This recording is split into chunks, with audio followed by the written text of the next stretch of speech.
Good morning, good afternoon, good evening, good whatever time of day it is, wherever you are right now. Thank you for tuning in to the Conversations with Dr. Don show.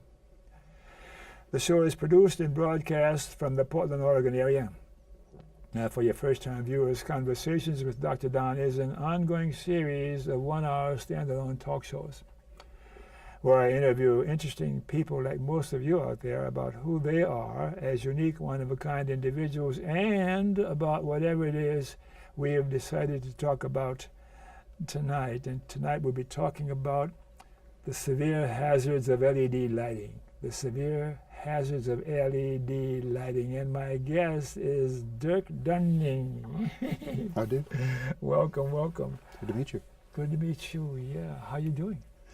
Actually, pretty well. Yeah. How are you feeling right now? Excellent. Excellent. As we get into it, I'll explain what that means. I know you will. And I'm charmed and fascinated by your written submissions you send me about what's going on, and I'm just so curious about this superb intellect you have. And I'm a little smarter than the average bear, and I'm smart enough to know when somebody's smarter than me that I don't take them on because I don't like to lose. It's a good thing. And you're not nervous? No. What's wrong with you? I'm the only one who's nervous whenever we start the show. I've done so much talking over the years with Hanford activities that talking in front of groups is pretty much a normal thing. Yeah. So you mentioned Hanford, but the second show we'll be doing tonight is about Hanford. So right. Just a heads up for what's going to go on in the next hour. Correct. So, as you know, the show goes into two major segments, what I call the bio segment, the Who Are You segment, where I talk to you about your education, mundane things about your life and existence from the time you remember. And then the second half of the show, or second half, or two-thirds, or whatever, is about the main subject, which this time is the severe hazards of LED lighting. And I must confess, the severe hazards of LED lighting, and then looking at the material you sent me, I thought, this guy's schizophrenic. There's no such thing as LED lighting hazards. And then I moved beyond what you sent me and went to the internet, and I thought, my God, there's something to it. I even turned my wife onto it, you know. And so I came back about 4 hours later, and she says, yeah, I learned some more. So you're educating the whole populace. I'm good. I'm glad. Yay. Yeah. So this poem I mentioned earlier before the camera started rolling, I belong to a poetry reading group, and there's one of my favorite poets, my favorite members, is signigificant. And about every 2 or 3 months or so, she has one that's just so good. I says, I've got to read it on my show, you know. And occasionally I'll persuade her to come on, but not this time. So I will take a chance and read it. Sydney gave me this last Saturday morning. It's titled, What Path to Take. Open the paper, read the news, then walk to church and kneel in the pews. Dear Lord, what is happening to our planet Earth? Monster hurricanes, raging fires, biblical floods across the miles.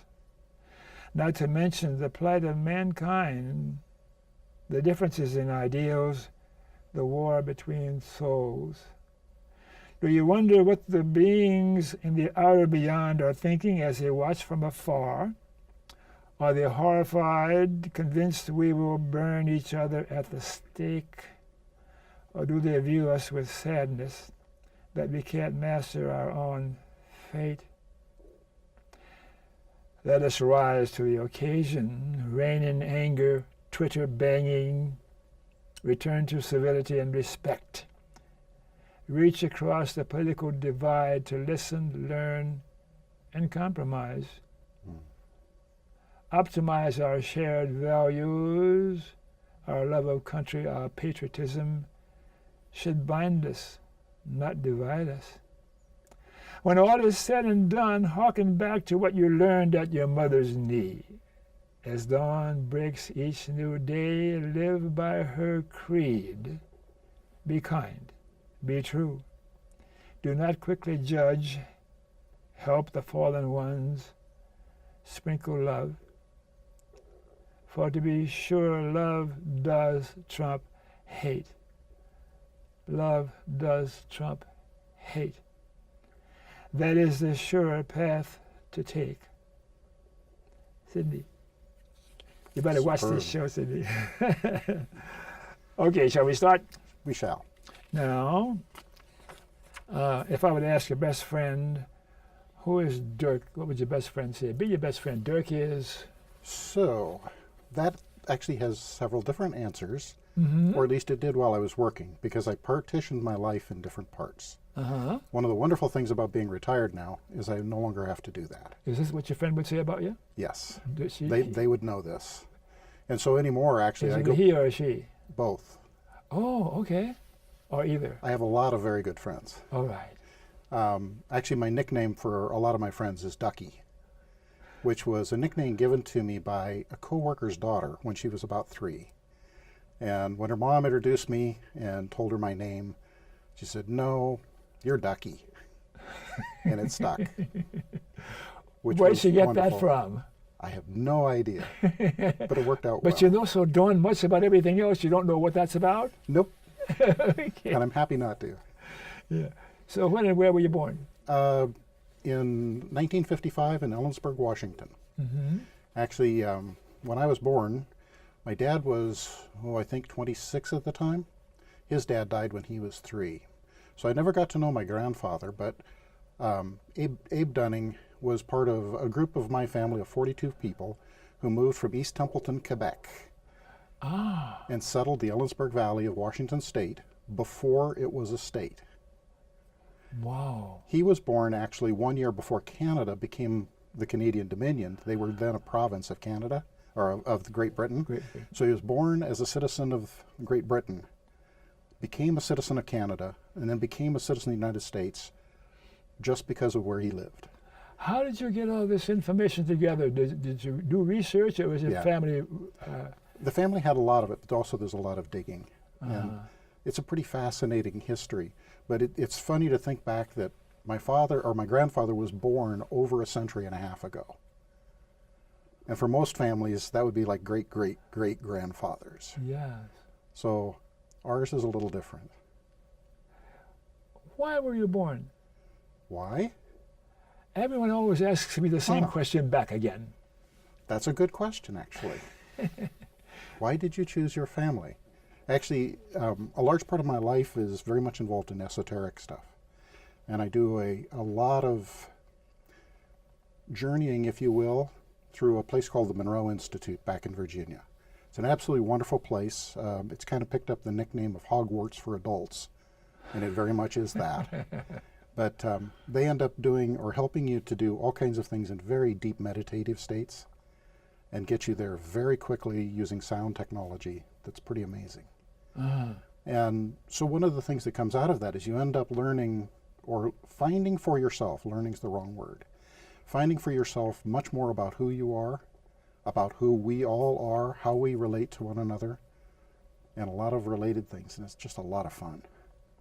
And so when you ask about how would my friends describe me, a huge number of my friends come from meeting there. Mm-hmm.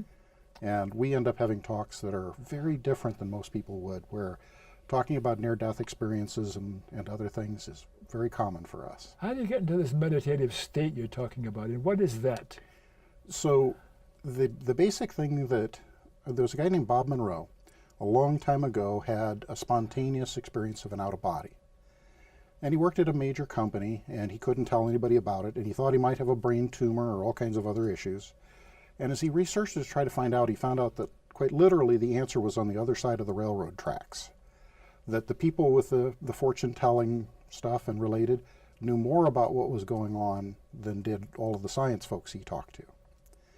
Over the years, he wanted to have other people be able to do what he was doing, so he'd have somebody to talk to.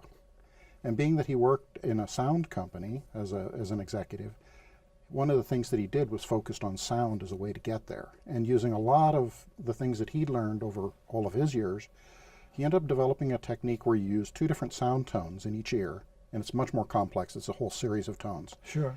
And the difference creates a tone that isn't actually there, that you hear in your mind. And so you put, as an example, 102 hertz tone in one ear and 98 in the other, and your mind will hear 100 hertz and 4 hertz. It hears the wobble between, that's the difference between the two. That wobble causes the whole brain to go into whole brain synchrony.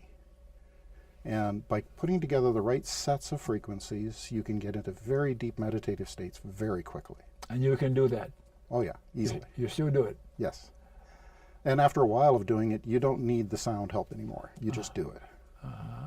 And how long do you linger in a meditative state? Doing their exercises is typically about 45 minutes. But you can do it as long as you want, and once you understand where you are, you can do it any time. Are you aware of the passage of time when you're leaving that meditative state? Hey, actually, the interesting thing is there's one of their states called Focus 15 that they call the place of no time. And it's also has other names, but with it, I'm one of the people that, listening to those tones, I very quickly, unless I think about moving, I completely lose presence and awareness of time at all.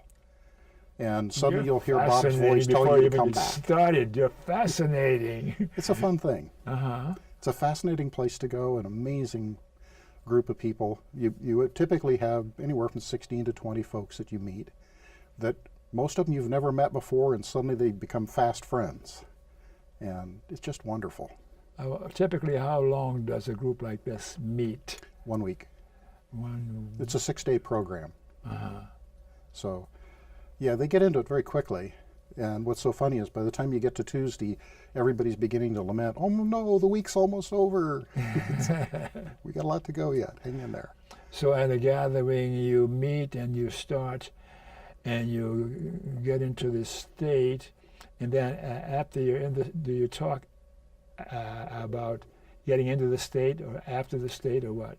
A lot of things happen, and so typically what there is a lot of discussion in the first part, and then some introduction about here's what we're going to go do next, then go and do it each individually but all at the same time together, and then come back and debrief, and it's very much a voluntary thing of anything you want to share, what came up for you. And for different people, very different things will happen, but they're truly amazing. It's a wonderful place. What's a typical characteristic of the people who attend these kinds of groups? What's the IQ, for example? Ooh, I wouldn't even know how to rate that. Yeah. One of the things that happens, the thing about going to Monroe is that very much what they do is they focus on helping you get out of your logical mind and get into the rest of your mind. And so one of the things in the very first program, they ceremonially, at least they used to, they would take away your watch. Now probably take away your cell phone. But the idea is to get you to let go of time. Yeah. For a long time they had one clock in the building. It was out of the front, in the foyer at the very front, and it had no hands. They do everything with bells and gongs to call you, and they take care of you in every way. And very quickly, there's no news, there's no TVs, radios, there's none of that. And so very quickly you let go of the world, you shift out of your logical mind, and then the magic starts. Sounds like an Eastern characteristic. It's a little of that. But when you do that, one of the things that doesn't make any sense anymore is how smart are you? It just doesn't matter. Yeah. And so the very first program I went to, the most fascinating thing was Hurricane Hugo had just come in ashore, and my flight was diverted north, and I had a horrible time getting there, and I got there way late in the evening. And as I came in, there was a whole group of people downstairs talking in what they call the Fox Den. And I was stunned by the conversation that they were having, because there was particularly one guy and one gal that were talking, and everybody else was sitting around and chiming in. And they were absolutely fervently agreeing with one another. He was a particle physicist from an accelerator, and she's a New Age witch. He's talking quantum mechanics, and she's talking New Age. And they're both in absolute agreement. So, okay, this is my place. This is fun. Well, we're going to need 14 hours to carry on this conversation. Anyway. Let's continue on with my formal questions, okay? And anything significant about your cultural, or racial, or national heritage? Or you're just plain old American or Canadian white bread? Well, actually, I know a lot of my ancestry. A lot of them I can trace back, like my direct ancestry, I can go back 23 generations. Oh my So God. I can go back to 1238 in England on the Dunning line. That goes back to Annakell Dunning. And we don't know much about him other than that he was known as the Thane of Dunning, which is kind of like an earl. Leader is another word for it. But all we have, for the most part, is names of the people back that far. But I do have some family that goes back into all of the different lines of royalty, as well as people where they just disappear, where they're common. You get all kinds of strange things when you do that. You never know what you're going to find.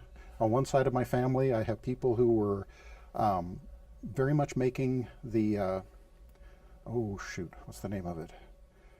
The Underground Railroad. They were particularly at the terminal end of the Underground Railroad in the north. On the other hand, another part of my family were slaveholders in the south. Hello. You're going to find everything. There were scoundrels and rascals, and there were wonderful people. Who named you Dirk? That would be my dad and mom. And actually, it is the movie Heidi. And it's just like, okay. What's funny is, for most of my professional career, my name has worked out really well because it has a really hard beginning and a hard ending. Dirk. Yes. Which commands respect immediately. Ach. For people who are naming children, if you're thinking about that, that's something to keep in mind.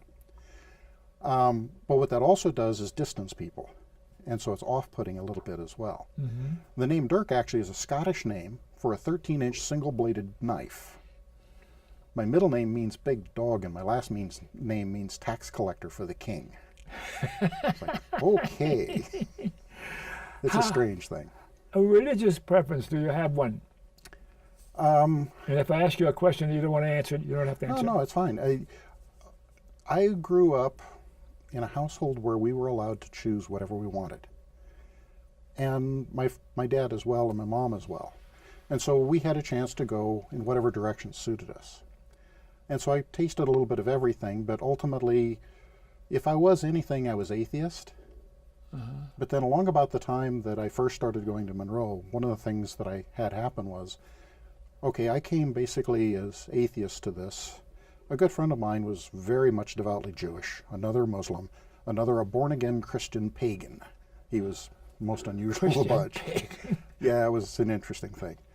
Anyway, the four of us, we would have talks, and what was interesting is we all fervently agreed. And yet, you know, there was things that didn't make sense about that, about how we could agree when we came from such different backgrounds. One of the experiences at Monroe, I had a near-death experience while I was there. Not a physical near-death, but tunnel of light, the whole thing. Stunning. And one of the things I came away from that is an analogy of thinking about it as being like climbing a mountain. We each of us with our own beliefs started in different places. We each of us climbed the same mountain, not seeing one another, until we all arrived at the summit together. None of us gave up anything that we had believed, and yet we found ourselves all as one together. How long have you thought weird thoughts like you're talking about right now? Ever since I was little. My dad was a very bright guy as well, and he and I would sit and talk in the evenings after dinner, 3 or 4 hours every night, from as long back as I can remember until I went off to college. And basically we would pick any subject and talk at length. My sister used to get upset. I remember one night she came out, and the topic of that night happened to be earth shoes. Now, if you remember those, they were the ones that have the thick front and the narrow back. The heel is reversed. And I thought they were interesting, so I bought a pair. And my dad thought those were silly. And so we decided to talk out the merits of earth shoes. And we were going along for quite some time. And then my sister came out, and she was just exasperated. You know, why are you always fighting? And we looked at her like she was crazy. It's like, what are you talking about? We're not fighting. She came out about an hour later, and she was even more exasperated. It's like, you guys like fighting so much, you even switch sides. We never fought a day. We were trying to understand things and talking them through from the very youngest age. Yeah, I want to continue on with the bio stuff on you, but I'm tempted to move ahead to what's going on now in Washington, D.C., but we won't do that. We'll do that later on. Because that's it's a hard thing. Yes. Okay. So then, do you follow a religious belief now? Are you still a skeptic or an atheist or what? I don't think any term you could use would describe what I am. because where I am now is not any place that is in any religion. And yet it encompasses many. Lots of aspects of Buddhism particularly, not particularly about individuals, but about a lot of the philosophies. A lot of Taoist and others. Some things out of the Abrahamic religions. There's pieces from all over the place. And they're most of them telling the same story, if you can just look behind it. I have a message for my post-production guy. Are you going to manage to make some sense out of what we're talking about? Roger, he's brilliant, brilliant. Good. Anyhow, so let's talk about your education some, all right? Certainly. Please. So, growing up, pretty traditional kind of schools, except that I was rather a misfit ever since I was young. By the time I finally got to college, I wanted to be the first person to set foot on Mars. That was my absolute goal. And so when Apollo 11 came along, I was up for over 120 hours straight until I finally passed out. But I knew the programming language for the lunar module. I knew pretty much everything about the capsules, everything about everything they were doing. The problem is, if you're going to do that, what do you do for education? Well, my dad, he was doing instrumentation and controls. He was the branch service manager for industrial service and sales for industrial controls across the entire Pacific Northwest. And those words don't sound like much, but basically what that was is he and his guys designed the systems that ran industrial facilities, the industrial controls. And they also repaired them when they broke. And so as a kid, I got to have the unusual opportunity at about age 10. My dad would knock on the door at 2 or 3 o'clock in the morning and say, "Want to see a steel mill?" It's like, oh yeah. And so we'd take off and go down to Oregon Steel Mills or Reynolds Aluminum or any of a number of other plants. Today, OSHA would shut down a plant that allowed a 10-year-old on the factory floor. That you can't do that now. Of course. But I got to watch a 100-ton steel pour from 30 feet away when I was 10. 30 feet away. 30 feet away. A little warm, wasn't it? Well, you're wearing the full radiant suit and the whole bit, way too big for me, so it's draping on the floors. But the guys weren't going to let me get hurt. They knew it was safe. Likewise, I got to go into every industrial facility in the Northwest and see things nobody ever gets to see. And so that was kind of the lead up to then deciding what to do, and I ended up going to Oregon State and into chemical engineering. Well, I also didn't know we were poor. And so my first 2 years, I paid for the schooling, was at Mount Hood Community College when it was brand new. And Mount Hood was a fascinating place when it was new. It had the most unusual misfit instructors you could ever imagine, and they were all brilliant. Doc Moser and Gil Albello and all the rest, Bob Wilson, amazing people. Anyway, the education there was beyond priceless. Bob Wilson in particular, the physics instructor, we started the physics class and he threw a triple integral up on the board, and there's all total of 7 of us in the class. And he immediately turned around and he said, "I see by the looks on your faces that you have not yet taken the calculus. Let's fix that." He then taught us calculus in 3 days. So the 2 years at Mount Hood were incredible. Then went to Oregon State and into chemical engineering and finished a 5-year program in total 4 years. And from there I went with my bachelor's in chemical engineering out into the world, became a registered professional engineer, and did because it was a poor job economy, I did the last thing you'd imagine. I ended up training sailors to run nuclear submarines for 2 years. You and Hyman Rickover. Yeah, it's Hyman's program, and I swear I hated that man while I was there. He is one of my heroes today. He was amazing. But as you go through, one of the things they do is they psychologically break you. Now, they never say that. It's not in their training, but that's what they're doing. They're getting you to quit doing it your way and do it their way.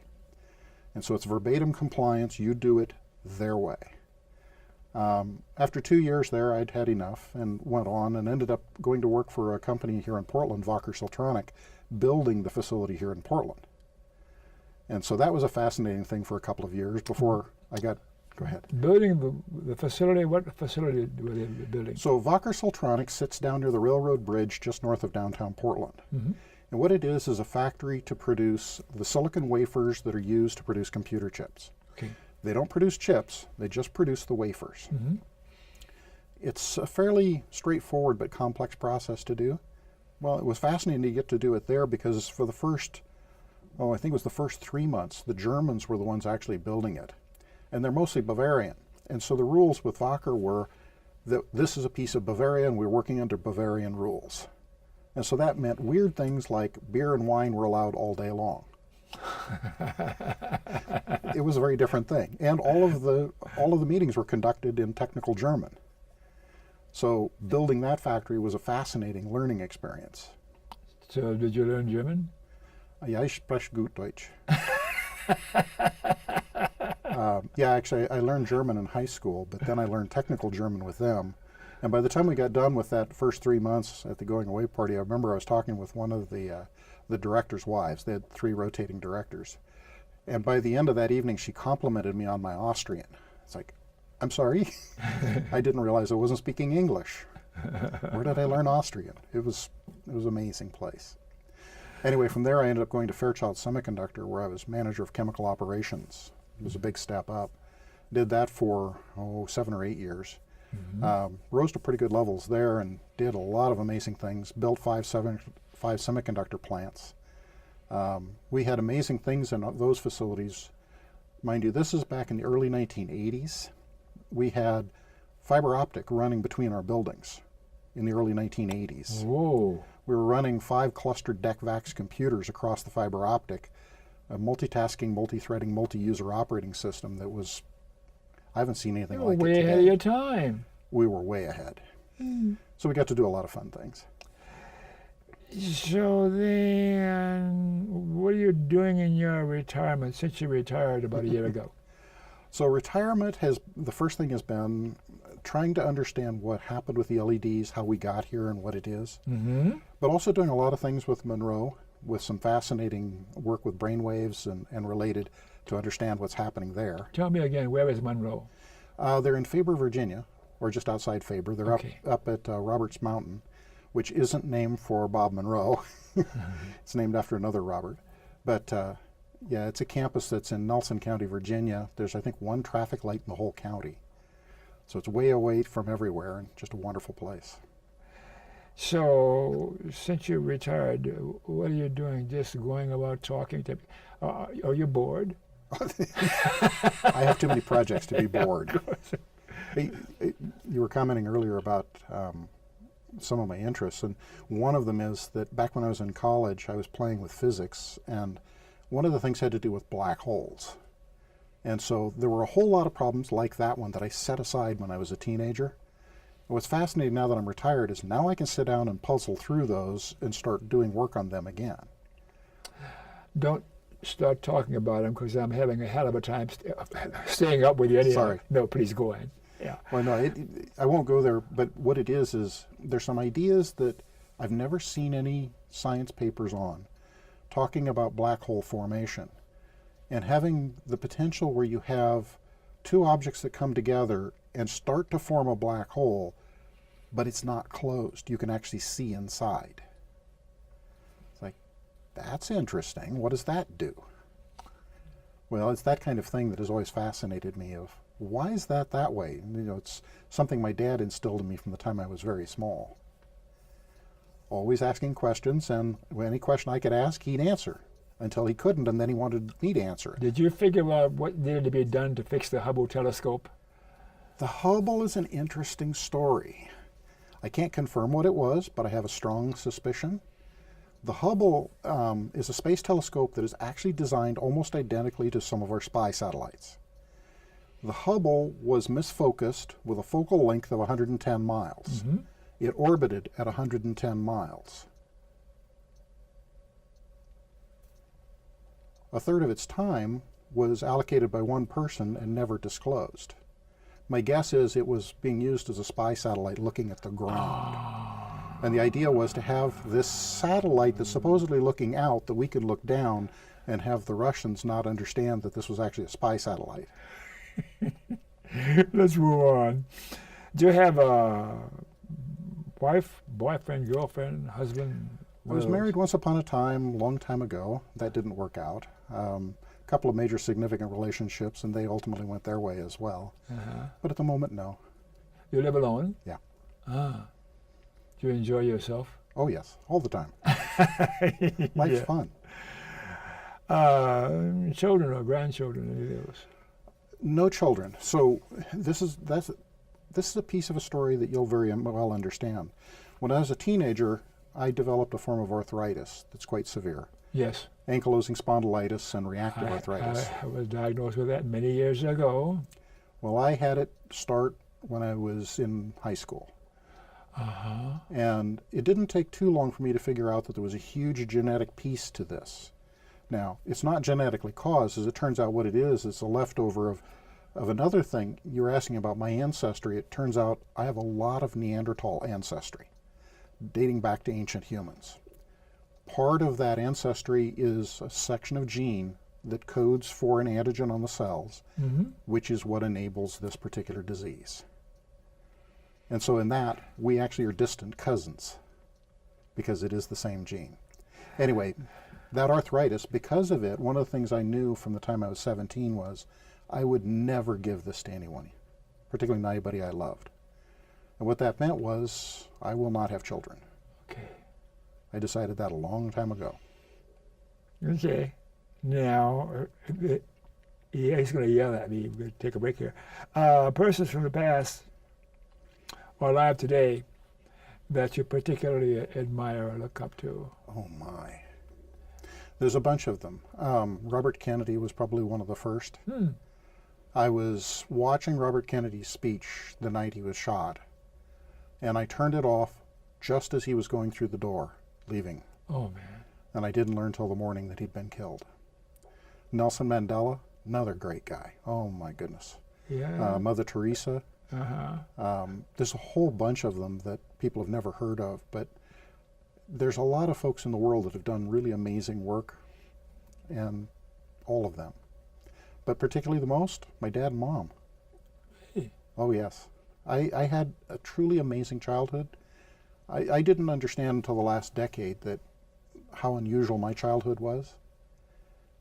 My folks were married for 50 years and never fought a single day in their entire marriage.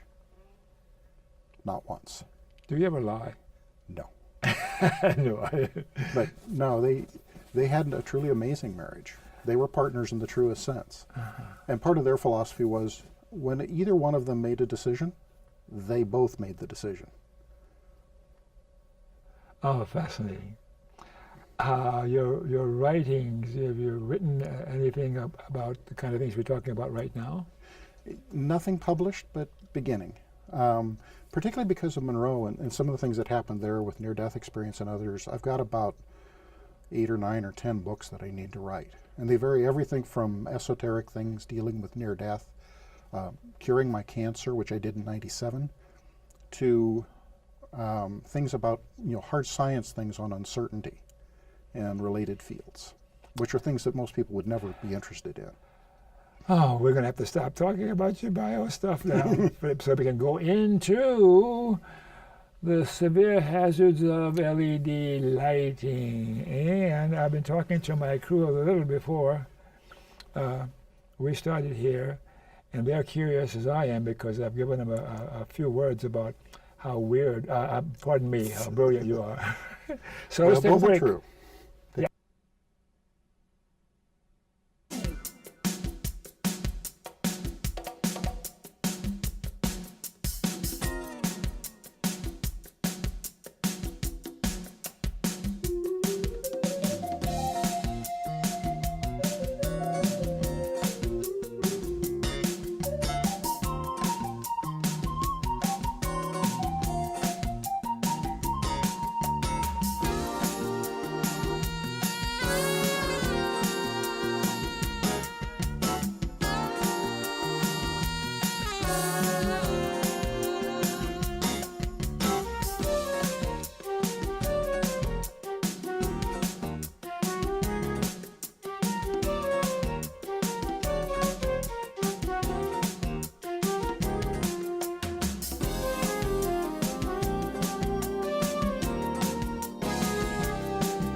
Okay, we're back. Thanks for staying tuned. And for you viewers who missed the opening of the show, Conversations with Dr. Don is an ongoing series of 1-hour standalone talk shows where I interview interesting people like most of you out there about who they are as unique, one-of-a-kind individuals, and about whatever it is we have decided to talk about tonight, and we will continue talking about LED light issues. So I have some leading questions that will start our discussion, okay? And Sure. then you can wing it, and occasionally I'll see if I can sneak a word in. Sure. We got to talk to know you a bit from our talk about Hanford. What happened to get you involved in issues with LED lighting? LED lighting. Oh, So first off, LED means light emitting diode. And many long years ago, as I was saying, I worked at Fairchild Semiconductor where we built all kinds of chips, including LEDs, among other things. Some of the very early generations of those. And so I learned a lot about the technology that's involved and how this works a long, long time ago.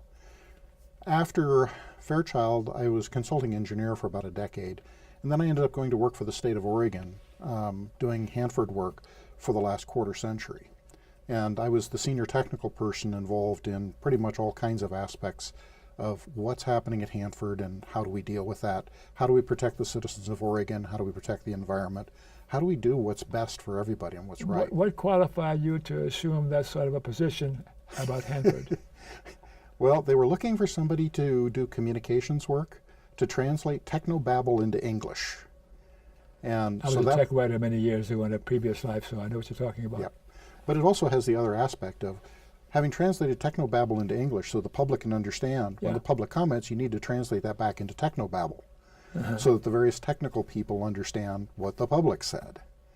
That was the beginning of it. And I pretty much changed my job description as the years went by, ultimately creating the need for 2 more people. And so we, between the 3 of us for the last 15, 20 years, along with our boss, who became the 4th member of our technical part, we were doing review of all the Hanford work. Well, anyway, we'll get into that in the next episode. Sure. But what happened is, being that the Oregon Department of Energy is all about energy, their motto for a long time was, saving energy saves everything. And so as they were looking around, the state wanted to move us out of an old grocery store that we lived in forever and move us into one of the state-owned buildings. And so it took a while, and we ended up doing that and moved into the 550 building. This is at Hanford This is in Salem, Oregon. and Salem. So even though we were working on Hanford, Mm-hmm. I'm actually based in Salem, Oregon. Okay. So I ended up driving 2 to 3 times a month to Hanford, Washington, and Central Washington State. And the obvious question comes up is why there? And it's particularly because the river runs through it. Everything that comes to or goes through Hanford comes through Oregon for the most part. And a lot of the hazards end up impacting Oregon in the long term. Anyway, that's a topic for another time. Mm-hmm. But when we got to the end of it, after about 25 years, 24 and change, we moved into this new building, the 550 building, formerly the PUC building. And in moving into it, it was entirely lit with LED lighting. And the reason for that is that the LED lamps, like the ones in here, are vastly more energy efficient. They take much less energy to run than does incandescent lighting. And so the whole idea was, nationally and internationally, to replace the incandescent lighting with more efficient lighting to reduce energy use to combat climate change. Mm-hmm. And so that's one of the things they did in this new building. In moving into the building, I learned something very quickly. And actually, I'll step back just a little bit. Of course. In the last couple of years working with the state, driving as much as I did, a lot of it was at night, it became really obvious that the car lights were changing. And I'm sure everybody in the audience has had this, where you're driving now at night and you've got these blinding oncoming lights from the cars, and particularly blinding lights in your driver's side mirror, as well as your rearview mirror. Yes. And it hurts. And these lights are LEDs. The way they work is they emit a really bright blue light, and then some of that light is converted to orange using phosphors. And so it's actually 2 colors. It's not a whole spectrum, it's just blue and orange. That's all that's there. So for the couple of years as that transition was beginning to happen, I became very aware of how hard it was at night, particularly cars coming up behind me. It was really hard in the driver's side mirror. And I'd put my hand up to block the light. Yeah. And it hurt. I didn't understand then. I didn't understand until we moved into the new building what was happening. So when we moved into the new building, I ended up helping set up the computers on a Saturday. And we spent about 4 hours setting up the computers. And the first thing when I walked in the building was, wow, it's bright in here. And once I kind of adapted to that, I proceeded to do my thing about helping set all the computers up for everybody. And then we got all done and we left. And what I noticed was I felt like I had sand in my eyes and they hurt like crazy. Really? And what it was is, unbeknownst to me, in part it's associated with the arthritis that I had. My immune system is very strong and very active. And one of the things the arthritis can do is it can trigger a reaction in the eye where the immune system attacks the eye. Having cured the arthritis over 20 years ago, I haven't had iritis since then, except one of the things that would happen is every year people would get the flu shots, and 4 weeks later I'd end up with iritis, inflammation of the eye. My eye doctor finally identified after about 5 years, wait a minute, it's always 4 weeks after the flu shots when you get this. What it is when people are getting the flu shots, which I wasn't, they're shedding things and my immune system would pick it up, react to it, and I'd end up with inflammation in my eyes. And it turns out it starts as being intensely painful, your eyes turn foggy, hurts like crazy. You go into the eye doctor and they see all kinds of cells have floated loose, and they end up putting you on cortisone, which would typically be for 3 to 6 weeks. And then it will all resolve, quiet the immune system, and everything is good. So anyway, what happened following that Saturday is my eyes got foggy by Sunday, and I managed to get in to see my eye doctor the first thing Monday morning. And what I had was what's technically called grade 4 bilateral anterior uveitis. It's a pretty severe inflammation of the eye, the internal of the eye in both eyes. And so he put me on cortisone for 6 weeks. I ended up finding these blue blocking glasses. These glasses, by the way, what they do is they entirely knock out the blue part of the spectrum, which they're not a fashion statement. The reason they're the wraparounds is to avoid having the light from everywhere getting in. They look cool anyhow. They're a little odd. It takes some getting used to.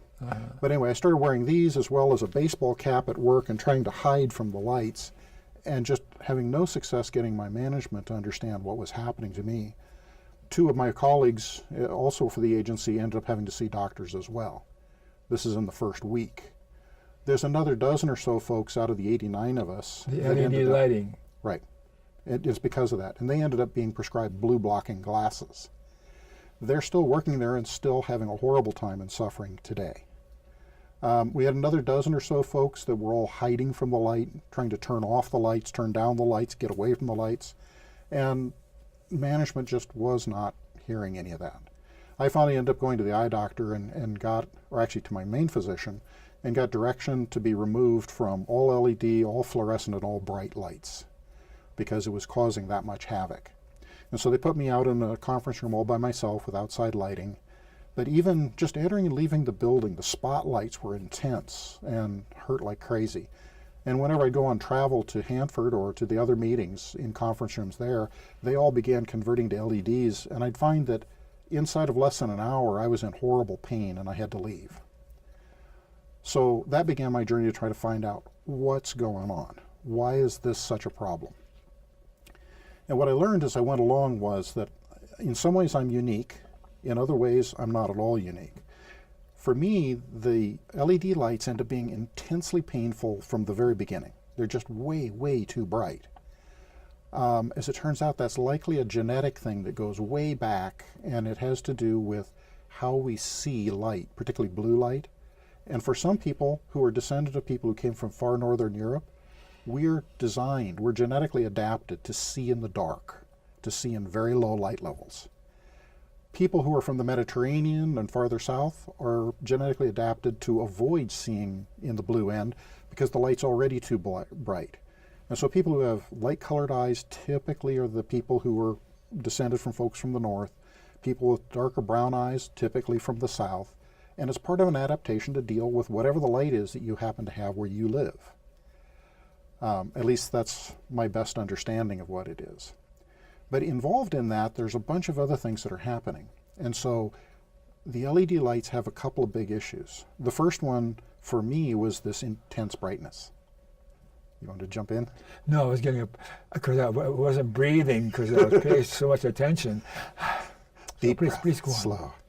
Yeah, and so as I describe this, I'll describe what some of the symptoms are, and as best I can, sort them out by what aspects of the light cause which kinds of symptoms. Mm-hmm. We got about 10 minutes more that we can. I can go through it quickly. Okay. So, just to keep it simple, basically, the human eye is a really complex thing, along with the nerves and the brain structures that go with it. And trying to go into any of that would just drive everybody crazy, so we won't go there. Okay. But the basic gist of it is that the blue light can, beyond some certain threshold, which varies by person, actually cause injury to the retina of the eye, to the back of the eye. Mm-hmm. And it does that by overwhelming the eye's ability to handle the light. So how sensitive you are depends upon who you are. It also depends on how old you are. Infants are really sensitive. Children are a little less so. Older folks tend to be more sensitive because of changes of the chemistry of the eye. People with macular degeneration, immensely sensitive because quite often they're already on the edge of completely losing their vision. And there's a couple other categories. These are all folks that LEDs are a real problem for because of what it does to the eye. And so what happens for that part of it is, what I noticed was initially a thing called photophobia. It's not a fear, it's the light hurts, so you shy away from it. You want to try to avoid it. The next part is it's actually causing damage, and so the immune system may get involved, as it does for me, in which case you can end up with real problems. You end up then feeling like you have pain in the eyes, pain behind the eyes. One of the things I had was ringing in my ears that was intense, screaming. It's not actually in the ears, it's actually in the brain, but it sounds like this huge screaming roar that just hurts. And then that would lead to jaw pain. Anyway, that was the first part.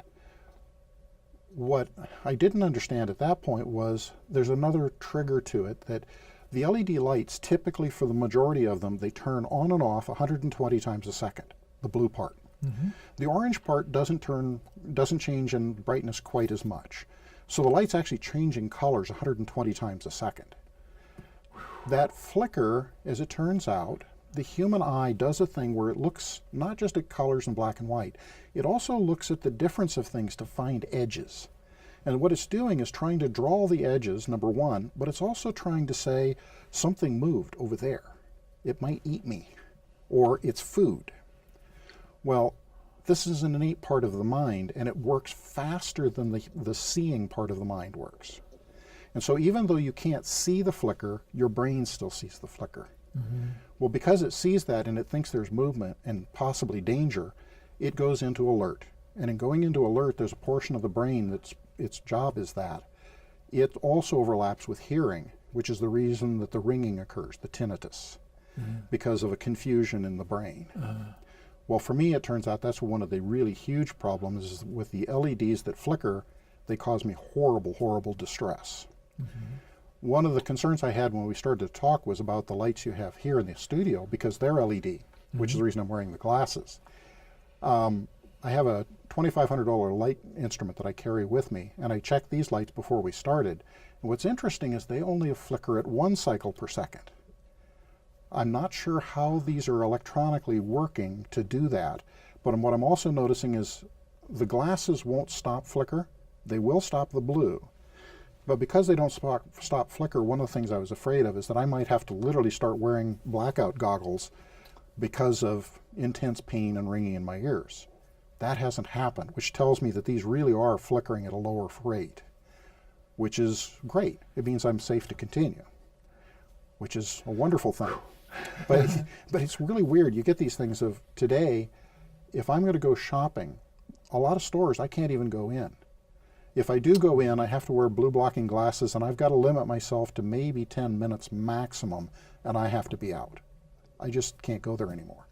So going to the doctors, going to businesses, going anywhere, even if I was to consider trying to work again, there's no way. All the lights are converting to these kinds of lights. I can't do it. So there's those two aspects. There's also a couple of more that the lights do some really strange things where the blue light, your eye uses it to determine whether or not the sun's up. Yeah. If the sun is up and it sees blue light, your eyes tell your body not to go to sleep. And it does that by telling it, don't make the hormone melatonin. By not making melatonin, then you don't go to sleep, and the effect lasts for 2 to 4 hours after the exposure. And so what you end up with is a problem that if you have LED light all around you, it becomes harder and harder to go to sleep. In addition, that also ties into the immune system, because the immune system kicks in every night to do a healing cycle all night long.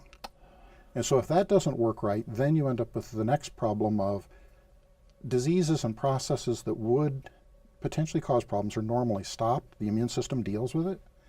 But if the immune system can't do that, then they can run amok.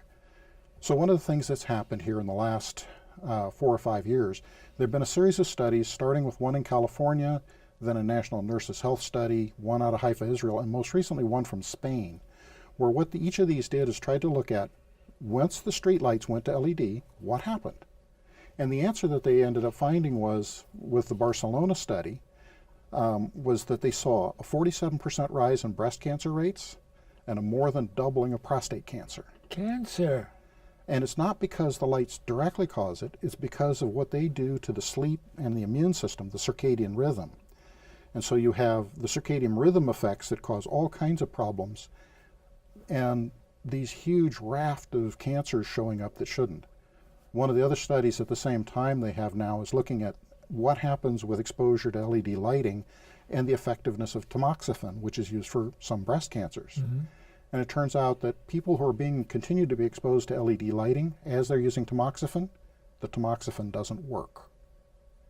And so particularly any of the women who might be listening who have gone through the horrible stages of cancer and end up on tamoxifen, avoid LED lighting. Avoid it like the plague, particularly after about 8 o'clock at night. And that includes things like your computers and monitors and cell phones and iPads and all the rest of that, because all of them are using very similar technologies with the blue light. And because of the effects on the sleep cycle, it creates this problem. Now, all of this is in its infancy of understanding, so there's hopefully going to be more data soon. But at the moment, the problem that I've had is trying to get anybody in any position of authority to listen and to actually engage. It's been very hard. Why do you think they won't listen or engage? I think the number one reason is it wasn't their issue. They don't feel it directly, personally. It's technical, and it's horribly, horribly technical. Even what little I've said here, for a lot of folks, is way more technical than people are often able to engage in. One of the things I've done for the last 40 or 50 years is read science papers every day. And so I can tell. for me, they're second nature, and particularly what I'll do is read them, and especially read to the last page where you get into the last part, it's like, oh, that's what's happening, talking about. rather than listening to the conclusions. But what you end up finding with all of this is when it's technical, people have a tendency to have their eyes glaze over and they can't hear it, because it's not something they're good at and it's not something they know. And so they end up, going back to your comment about, is he schizophrenic? When you hear a lot of technical information, for a lot of people, they don't know who to believe. They don't know where to go. So for this last part, particularly if people want to see for themselves, do an internet search on 3 words, the city Barcelona, so Barcelona, streetlights, cancer. And you'll see links to some news stories, and if you want, you can dig behind it to the study done in Barcelona, looking at the details of the science. A weird question. Sure. I like weird questions. Spiritual. What does that mean for you, that term spiritual? What is that producing in you when you hear that term? Actually, it's a very important term for me because it's where I live. A huge part of my life for the last quarter century has been trying to divorce technical from private life. And so it's an interesting question to come up in the middle of talking about technical things because it turns my mind sideways, Okay. which I'm actually enjoying. But spiritual for me is very much about the connection of the mind-body and all that is. And Mind, body, and all that is. yes, everything. How about all that was? all that was as well and all that will be. It's all of that. Would you find a term or a name to label how that approximates when someone says, I'm feeling spiritual? What does that mean? Do you ever feel spiritual? Quite often. For me, it's more about esoteric, where I end up connecting with guidance, connecting with the beyond, connecting with other people. I've had a lot of very interesting experiences with dear friends where things have happened in their lives or in mine, and we each know something has happened. Call now. We're going to need to stop before they yell at me again, but I want you to look at the camera and put some final message to the viewers, whatever comes to mind for you in a minute or so. So my message to you would be to learn more for yourselves, protect yourselves, avoid LED lights, particularly in the bedroom, particularly at night, and inform yourselves as best you can. If you can, avoid them. For some people, they're not a huge problem. For some of us, they're devastating. And so take care of each other. Thank you so much. Thank you. It's been a delight. Wow. So a few public service announcements, just to show that we still have those that we can refer to. Oh, I want to thank you for watching. And remember, KFC and that Kentucky Fried Chicken, Dr. Don's KFC. Kind, friendly, and charitable to you too. And you too, and you too, the control room. Thanks again for watching. And we'll be seeing you in the near future.